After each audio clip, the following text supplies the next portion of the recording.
Bom dia a todos, graça e paz do nosso Senhor Jesus. Estamos aqui para mais um Café com Palavra. Nós estamos estudando, ainda que resumidamente, sobre personagens obscuros da Bíblia. Nós estamos, durante este mês de abril, estudando especificamente personagens do Novo Testamento, porque queremos encerrar esta série ainda neste mês. Hoje eu quero estudar um pouquinho, falar um pouco a respeito de Natanael. Não é um nome muito conhecido, não é um personagem muito falado no meio das pregações que fazemos no decorrer da nossa vida, do nosso ministério. Mas a pequena história de Natanael está registrada no capítulo 1 do Evangelho de João, nos versículos 45 a 51. O nome Natanael significa Deus tem dado, ou seja, ele tinha um bom nome, um nome com um excelente significado. Ele era um homem natural da Galileia, era um galileu, natural de Caná da Galileia. Alguns estudiosos até acham que Natanael teria sido o próprio Bartolomeu. Está registrado que um dos apóstolos de Jesus, um dos 12, se chamava Bartolomeu. Mas não se registrou que Natanael também teria sido um dos apóstolos. Então, se acredita que provavelmente Natanael seja o próprio Bartolomeu. Até porque lá no capítulo 21 de João, um pouco antes daquele milagre da pesca e quando Jesus se apresentou mais uma vez aos seus discípulos após ter sido ressuscitado, Jesus se apresenta a alguns dos apóstolos, lá estavam presentes Pedro, Tiago, João e outros, e diz o texto no versículo 2 do capítulo 21, como eu disse, que lá também estava presente Natanael, um homem de Caná da Galileia.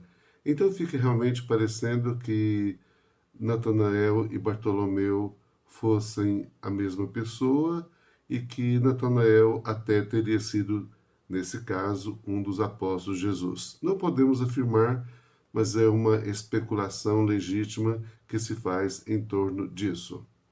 Mas vamos à história, vamos ao contexto. Onde é que vamos ver a história de Natanael? O que é que podemos aprender com isso? O que é que há de realmente significativo no episódio que envolve o seu nome? O que é que nós vemos no capítulo 1 de João? Nós vemos que Filipe aproximou-se de Natanael.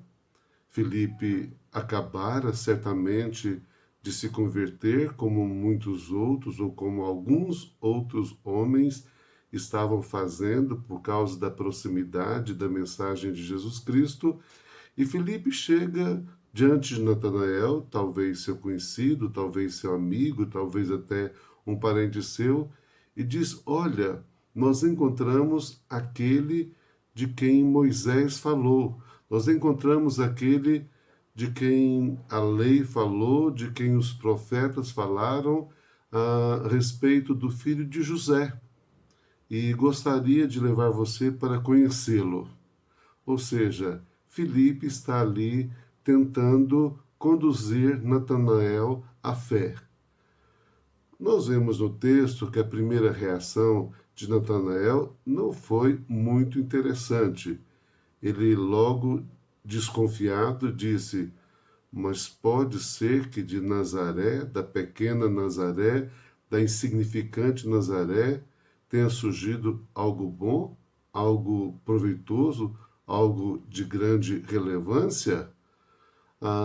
Ele, então, no primeiro momento, não acreditou que toda aquela ênfase daquele cumprimento messiânico poderia estar acontecendo a partir de Nazaré, como Filipe estava de alguma forma lhe informando, lhe dizendo. Mas Filipe então lhe diz: vem e vê. É aí que as coisas realmente acontecem. Porque quando ele vai se aproximando, ele vai sendo levado por Filipe para se entregar ou para se encontrar com Jesus, Jesus também vai ao encontro dele. Jesus, que já estava vendo a Natanael de longe, debaixo de uma figueira, vai se aproximando dele.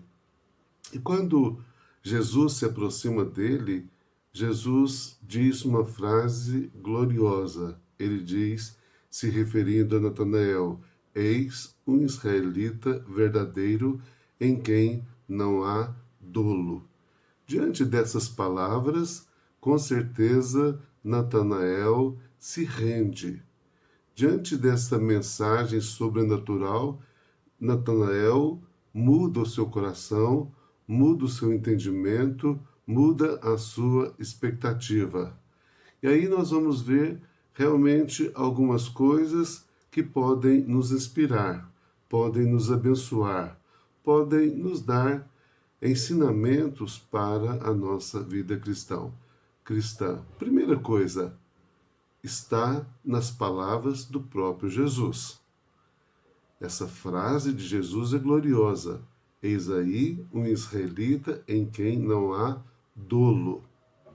Dolo é uma palavra importante que significa maquinação, significa má fé, significa astúcia, significa alguém que está dedicado a fazer fraudes, a maquinar o mal, a intentar o mal. Ou seja, Jesus foi logo dizendo que nada disso havia na pessoa de Natanael. Ou seja, Jesus foi logo dizendo que Natanael era íntegro, que Natanael era honesto, que Natanael era um homem digno, que Natanael era alguém que fora criado certamente no judaísmo e que honrava a sua religião, honrava os preceitos da sua fé.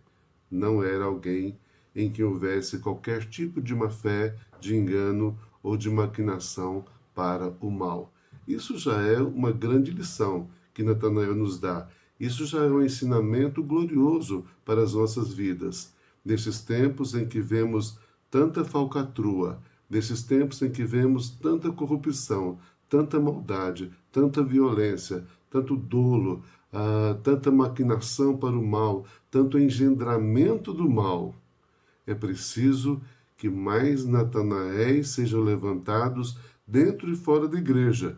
Eu diria, principalmente dentro da igreja, para espelhar isso, para atrair a pessoa de Jesus, o olhar de Jesus, como Natanael atraiu o olhar de Jesus para ele e como Natanael pôde ouvir essa sentença, que muitos homens e mulheres de Deus possam ouvir essa sentença da parte de Jesus. Eis aí um cristão verdadeiro em quem não há dolo. Aleluia! Isso é maravilhoso e isso atrai o olhar e a presença de Jesus. Em segundo lugar, nós vamos ver em Natanael um espírito atento, um espírito pronto. Nós vamos ver nos versículos 48 e 47 que quando Filipe o chama, vem e vê, ele vai.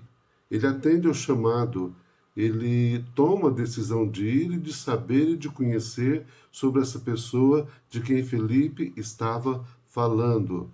Mas nós vamos ver então que, na realidade, ele se aproxima de Jesus, e Jesus se aproxima dele, ele então está manifestando um interesse, ele está manifestando um desejo, ele está manifestando uma busca, ele está manifestando um espírito bem atento para saber, para conhecer, para deter no coração, para receber aquilo que Filipe estava trazendo até ele. Ou seja, era alguém que estava em busca de algo maior, Era alguém que estava interessado em receber muito mais de Deus, muito mais dos céus. E quando Filipe quer lhe mostrar alguém que lhe vai conduzir por um caminho muito mais precioso, muito mais poderoso, ele vai, ele atende, ele é atento, ele quer, ele manifesta esse interesse, e esse manifestar de interesse, de intenção, é glorioso. Em terceiro lugar, nós vamos ver que ele realmente se rende ao sobrenatural. Quando Jesus chega perto dele e diz quem ele é, que ele não tem dolo, que ele é um israelita de verdade, ele indaga: como que você pode falar sobre isso se você não me conhece, se eu não lhe conheço? Mas quando Jesus demonstra a ele que já tinha visto o seu coração, mesmo à distância, estando ele na figueira, ele diz uma frase gloriosa. Lá no verso 49, ele vai dizer: Mestre, tu és o Filho de Deus, tu és o Rei de Israel. Olha, num momento só, ele chama Jesus de Mestre, ele chama Jesus de Filho de Deus e ele chama Jesus de Rei de Israel. Tudo isso aconteceu no coração, no espírito, na vida dele, naquele momento em que ele se encontra com Jesus. Toda essa percepção sobrenatural vem sobre ele e ele se rende e recebe tudo aquilo que Jesus é e o enaltece. Por isso, glória a Deus. São três coisas, então, bem interessantes para nós aprendermos. Primeiro, a sermos cristãos em quem não há dolo, como Natanael era enquanto israelita. Segundo, estarmos atentos àquilo que Deus quer trazer de maior, de melhor, de mais extraordinário para as nossas vidas. Terceiro, nos rendemos ao sobrenatural, às manifestações sobrenaturais que o Senhor tem nas nossas vidas e tem para nós. E na sequência do texto, nós vamos ver na conclusão que Jesus disse: Em verdade vos digo que vereis o céu aberto e os anjos de Deus subindo e descendo sobre o Filho do Homem. Olha que promessa extraordinária, que visão extraordinária Jesus promete sobre aquele homem que abriu o coração plenamente à presença de Jesus. Que o Senhor te abençoe muito e que o Senhor levante inúmeros milhares de Natanaéis na igreja e na nossa sociedade. Que Deus faça de você e de mim um verdadeiro Natanael, um cristão em quem não há dolo. Que Deus te abençoe muito, em nome de Jesus.